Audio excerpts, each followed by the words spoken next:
Hey, Mary, can you hear me? Cool. Awesome. Alrighty. Dr. Gail Brewer said that 80% of women will fake orgasms at some point in their life.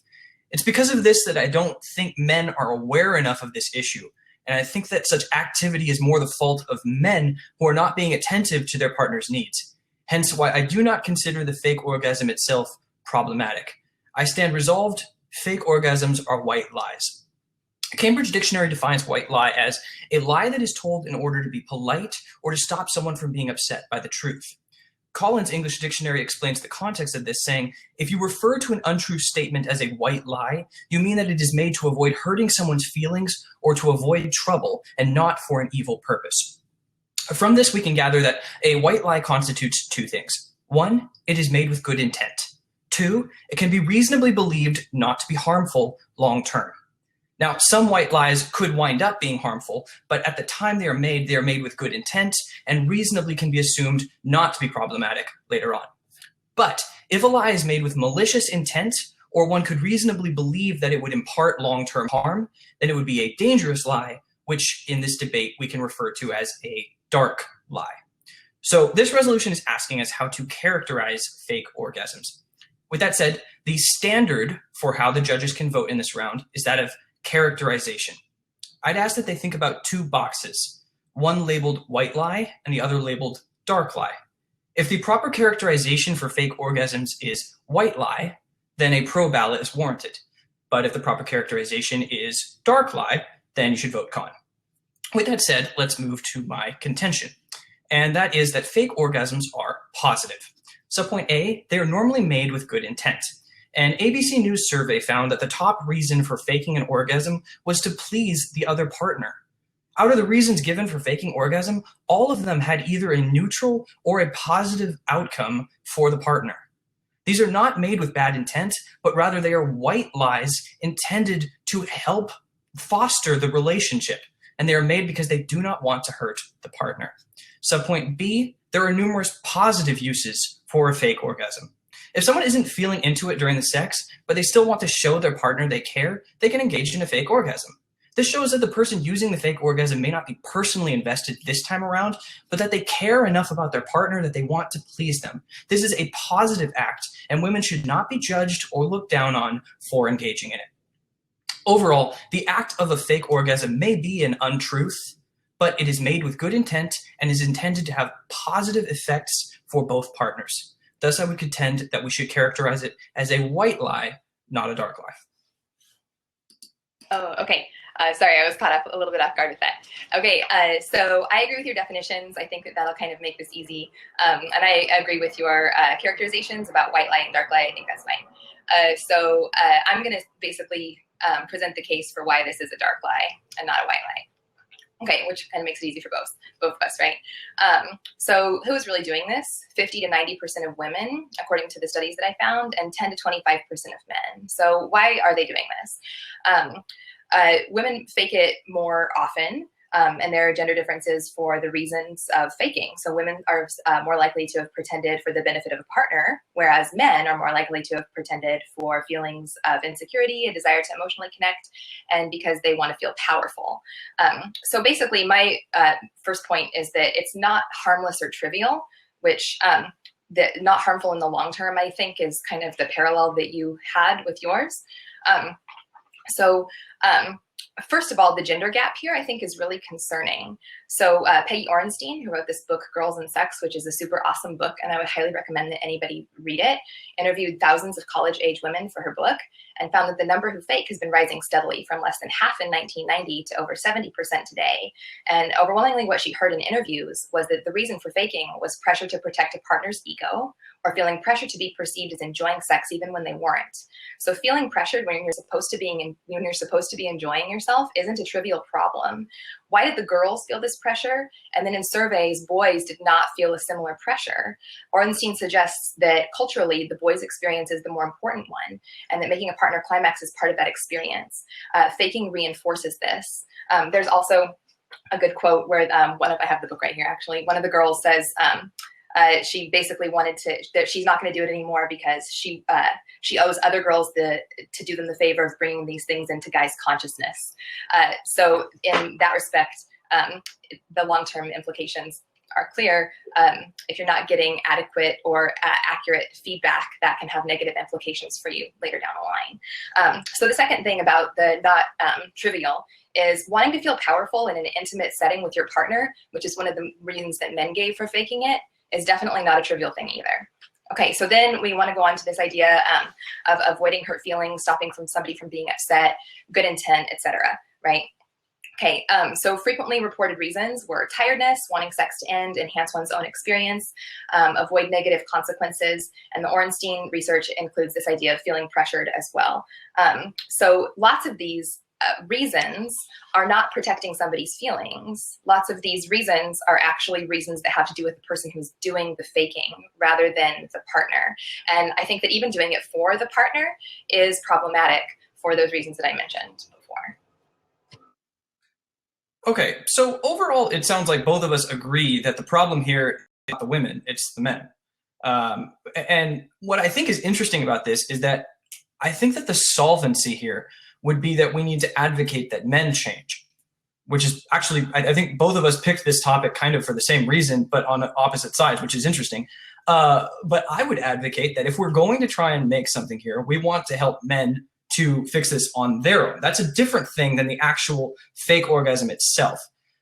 For instance, I understand that there is a cultural issue here, and that obviously it would be helpful to have the cultural issue change, but you can't change the cultural issue just by a girl who's having a short-term relationship. She's met a guy on Tinder and she's just going to not have the fake orgasm. That doesn't change anything. There's no solvency on that.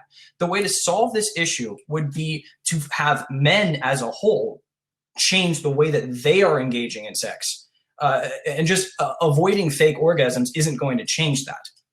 So you talked about how the reason that women do this, it winds up being not harmless or trivial because of culture. Well, I think that there would be an alternate solvency there.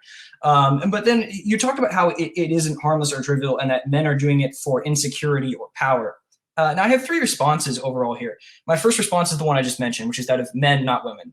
The problem here is on the men. The fake orgasm itself can still be a white lie, but the men need to be able to change their part. My second response is that of a woman's choice. This is still a woman's choice here. She can still be able to choose if she wants to have a fake orgasm or not. And that's entirely, you mentioned there's a whole ton of reasons. I agree. There's a whole ton of reasons they can do it. We should leave this up to her. It's not necessarily a dark lie, especially if she chooses it for all the good reasons. That doesn't make it characterized as something that would become necessarily bad. And actually, those are just my two responses to that. And you talked about, actually, everything about your whole point comes down to the whole idea that men are doing this to women, which we both agree with. But the question of this resolution is whether or not the fake orgasm itself is a white lie or a dark lie. So in order to answer that, you have to answer why the woman is doing it. And the reason why the woman is doing it is nearly always for positive reasons. And so to a certain extent, I agree with you that there could be cultural implications to it, but the actual act itself is intended in a positive way, or at least a neutral way. Okay, so I'm just going to address a couple of things that you said. Sorry if they're a little bit out of order. So one of the things that you said is women do this to please their partner. The underlying assumption is that the partner is only pleased by an orgasm. Like, why can't the partner be pleased with enthusiastic participation? Which that doesn't really make sense to me, that a woman would do this if the only reason a woman would do that is because that's what the partner was expecting, right? Because I think that enthusiastic participation also indicates that somebody is enjoying themselves. So then there's also this idea that the onus is on men to change so that women perhaps don't have to do this. I kind of don't really get that, because if you're not getting accurate feedback on what you're doing, then I don't really understand how anybody can do anything differently. So in that way, faking an orgasm is harmful because it is not an accurate representation of how you're actually feeling. So then there's this idea where you say she can choose to do it if she wants to. The reason that she's doing it isn't a bad reason. It's to make the partner feel good. But as Peggy Ornstein pointed out, and as lots of other studies have suggested, it's out of a feeling of being pressured to have that outcome. So that is for a bad reason. It's not for a reason of like, oh, hey, this is like a really nice thing to do. Like a really nice thing to do to make your partner feel good is indicating enthusiastic participation, right? Like this is just a very specific thing that a partner might want to feel satisfied, which I think is something totally different. It's like a goal-oriented approach, kind of. And the reason why I think a woman would do that is because there is kind of this cultural, that book, Girls and Sex is super good because it talks about a lot of it. There is this like cultural expectation of like a goal. And I think that's, I'd like to hear what you have to say about all of those things. All right, so I find it interesting how most of the things that we have here we both actually would agree on. It's just the specific wording of the resolution, I think. But when you talk about how the partner could be pleased by enthusiastic participation, it doesn't just have to be orgasm. Well, part of the issue here is that there's a lot more to this sex act. A lot of the time it's difficult for them to end. And so if they want to end, there needs to be a natural end. And one of the ways that that can be brought about would be through orgasm. It's just an easy way to bring it about, or a fake orgasm in this case. So sometimes enthusiastic participation doesn't actually answer it, which is part of the reason why women go with this. You talk about how this is dangerous if the men are not getting accurate feedback. Well, my response would be that communication can still exist. You can still have communication and then also have the fake orgasm. The fake orgasm is usually an in-the-moment activity. And it's not something that I would advocate that someone should do over and over and over and over again, because when you stack white lies on top of each other, that can be dangerous. But the actual act in and of itself is a white lie. That's the difference here. And then you talked about how women are being pressured. Well, my response would be, that's not a dark lie. I agree that it's bad that women are being pressured and that they feel that they have to do this, but that doesn't make it a dark lie for them to go through with it, because it's about what they themselves are doing. They aren't communicating any negative intent with this. It's culture that's the problem, not the woman herself. So when we ask the question, fake orgasms are white lies, we have to ask who is having the fake orgasm. And as you yourself pointed out, the vast majority of the time, it's women. So are women committing dark lies by engaging in these fake orgasms? And the answer is no, they're not. They're engaging in white lies, and there may be systematic problems that have led them to believe that they have to go through with this, but that doesn't mean that they themselves are committing a dark lie. Okay, so I just want to say a natural end is something like, hey, I'm tired, let's go get pizza. That, right? Like a natural end doesn't have to be like pretending that you're feeling something that you're not. And I think that that's kind of where a lot of this kind of circles around itself, is that by faking, it like perpetuates this cycle of, okay, the orgasm is the natural end of sex, right? And so as you said, when you stack white lies on top of each other, they can become dark. So if there's this presupposition that that's the natural end, and then women are continuing to do that, then that is going to be what people naturally perceive as the end, and so then more people will do it, which is why faking has been increasing since it was studied in 1990 versus now, 17 years later. In Peggy Ornstein's book, she points out a study that mentions that. So I think it's a dark lie in the sense that it has a harmful long-term intent, which is one of your definitions of a dark lie. The sum total of all of these, what you call trivial things, I think that like one piece of a behavior that adds up to be very harmful is not trivial, because all of them taken together is actually harmful, which you agree with. So if all of these white lies together, all of these fakes together are causing harm, then each individual fake is also harmful because it's a big piece of the harm. And that's, I guess, kind of where I'm coming from with this whole thing. It's interesting that we agree on really so much of this, which makes it perhaps not such an interesting debate.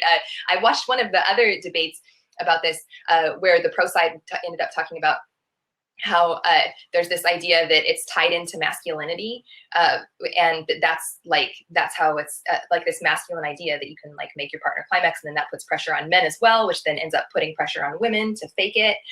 And so all of this ties in together. So it's not necessarily like just this problem of women lying, but the women lying about it, faking it, is not helping anybody out. And so I would say that that's why you can quantify it as harmful long term, because the overall harm is actually there, which I think that you can agree with.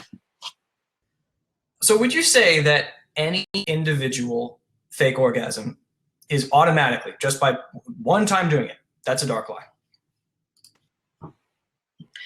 Just by one time doing it, yeah, I would say that, because it has a harmful long-term intent. And so the long-term intent of faking it is to make that partner believe that something happened for you that did not happen. And so the harmful intent in that is that you're not fully participating in that activity as an emotional expression of being together with that person, because you're just misleading them. I think that misleading somebody is a harmful long-term intent, whether done all summed up together or done in individual instances. Yeah. The problem that I have with that is that what you're actually saying there is you're saying that all white lies are necessarily bad. But that's different than it actually being a white lie. What would you say is the bright line between what is an acceptable white lie, and what is not? Something that's an acceptable white lie is where there are no consequences, long-term or short-term, right? So a white lie would be something like, I'm like really kind of struggling for even an example. Would be something like oh, did you catch that Dodger game the other night, right? And to be feeling part of the conversation, you would say, oh yeah, sure. So that might not be the best example, but there would be no consequence to something like that, right? If it's in a group of people where you don't know them, you're not going to see them again. They're not going to go bring you like a Dodger jersey or a hat or something tomorrow, like thinking you're such a fan. So that could be something that's a white lie, where it's like, oh, just to feel included in the situation and not make people feel bad for talking about something that you don't really know about. That's kind of, I know maybe that's kind of a bad example, but that's the only one that I can come up with. Okay, so the problem that I have is that I don't think that you're really defining white lies or explaining them in a way that actually it makes sense, because you're kind of saying that a white lie is just, any white lie is necessarily bad. But this isn't really what the debate is about. The debate is more about the question of whether or not we define it one way or the other, and which way do we characterize it. And so you're saying that the long-term effects, if you do over and over and over and over and over again, if you do these white lies, will be bad.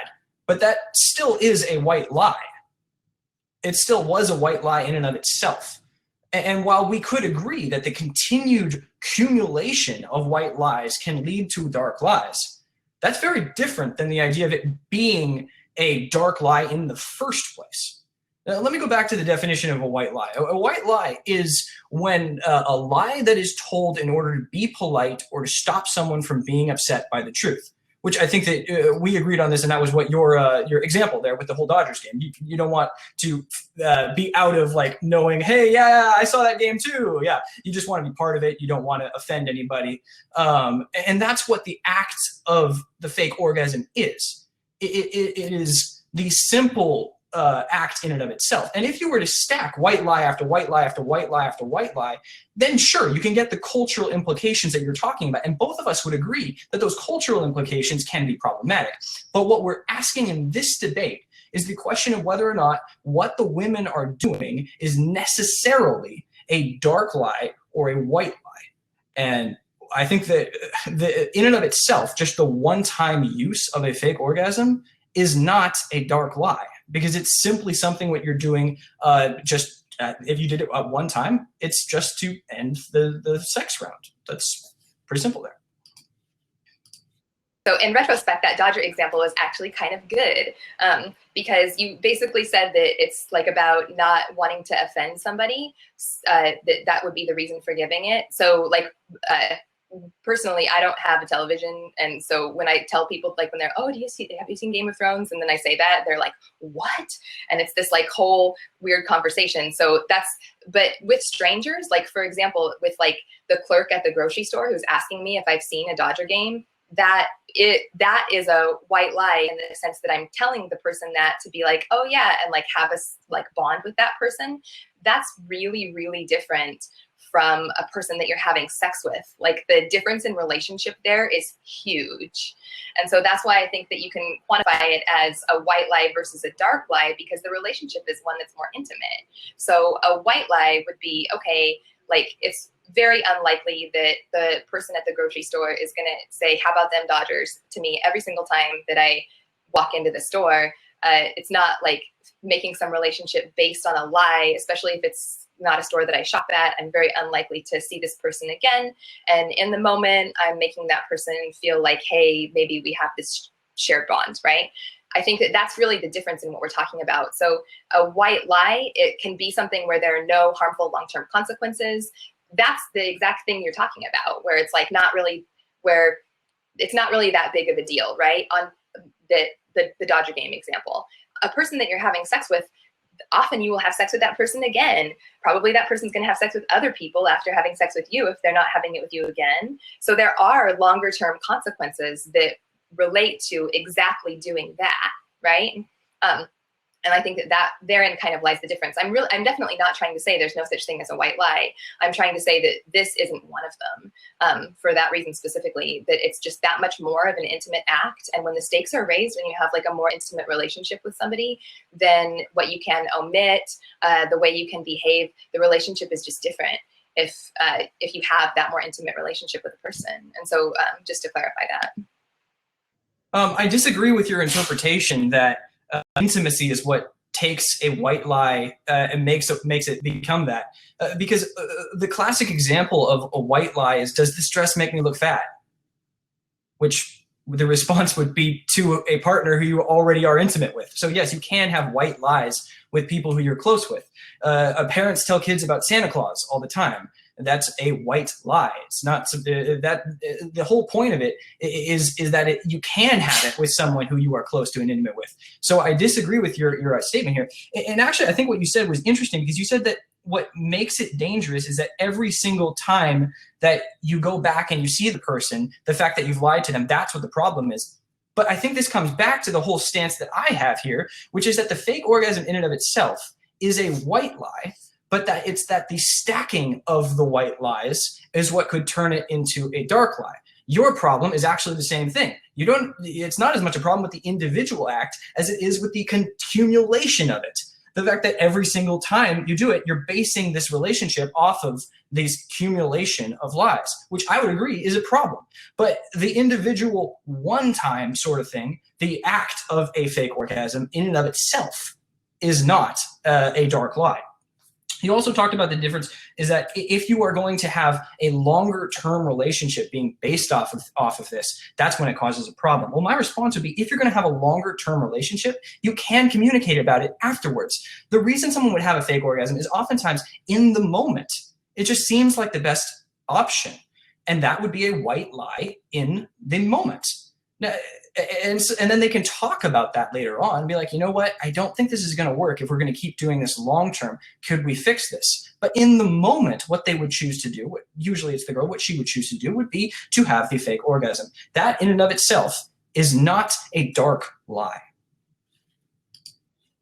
So I feel like we've kind of come down to the point where we disagree in this debate. And what it would be is this, you place the line for white lie different than I do. Actually, I think that telling your kids that there is a Santa Claus is a dark lie, personally. Because here's why. This goes exactly to your example of a person can fake it and then later say, oh, but that was fake, but next time we should do this instead. Do you think that person is going to trust you when you have an orgasm for real the next time? They're probably going to ask you, is that real? Are you faking that? it creates bigger problems.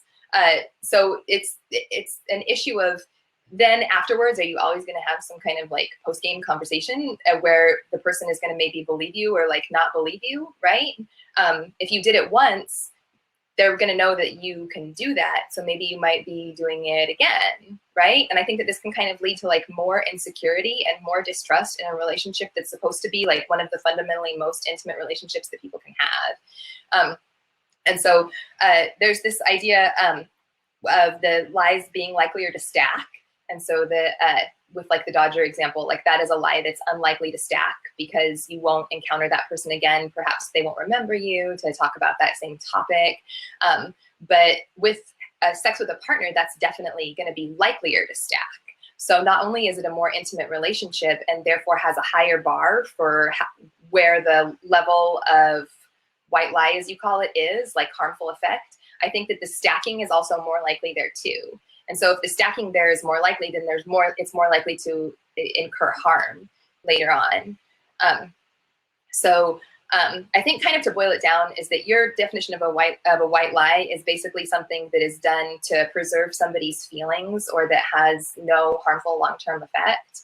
And I think that you can definitely show a harmful long-term effect of each individual instance here. And I think that a lie that's done to preserve somebody's feelings, this is another thing, is I feel like we didn't even get into this at all, this idea that most of the reasons that people fake are more to do with the person feeling pressure on themselves, the woman in particular, as opposed to sparing the partner's feelings. Like they didn't really quantify it like percentages for each thing, but this is from the Journal of Sex Research. Tiredness, wanting sex to enhance one's own experience.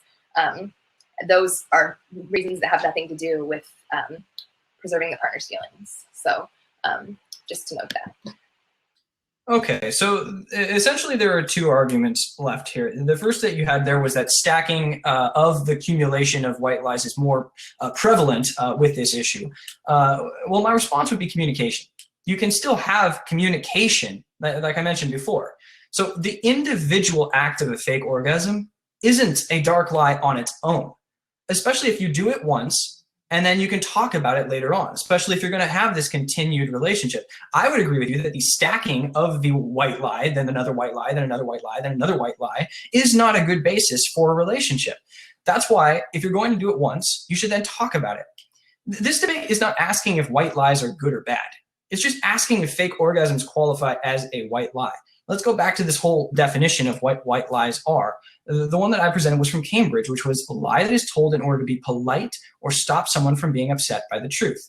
The reason why we talk about this is because with the concept of white lies, what you are doing is you're trying to protect someone from something else.